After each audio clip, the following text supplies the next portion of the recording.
இந்த நாளின் தலைப்பாக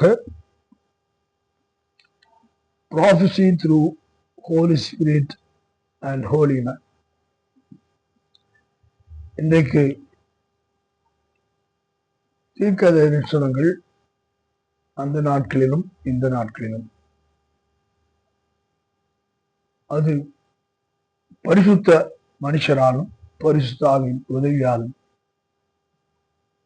அது உரைக்கப்பட்டது.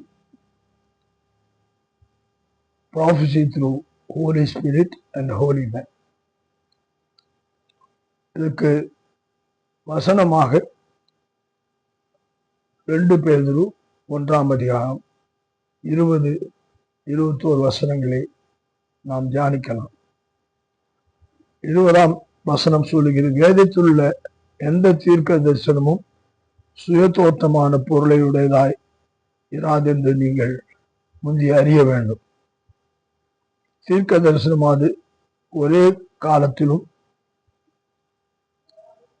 அது ஒரு காலத்திலும் மனுஷனுடைய சித்தத்தினாலாவது உண்டாகவில்லை.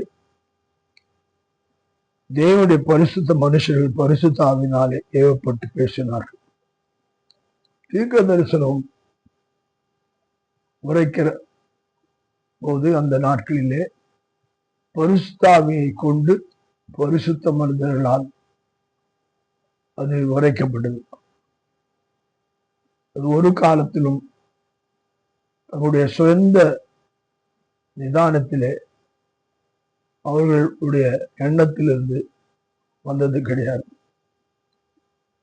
ஆனபடினால் தான் தீர்க்க தரிசனம் உரைக்கும் போது அது நடையதே தீரும்.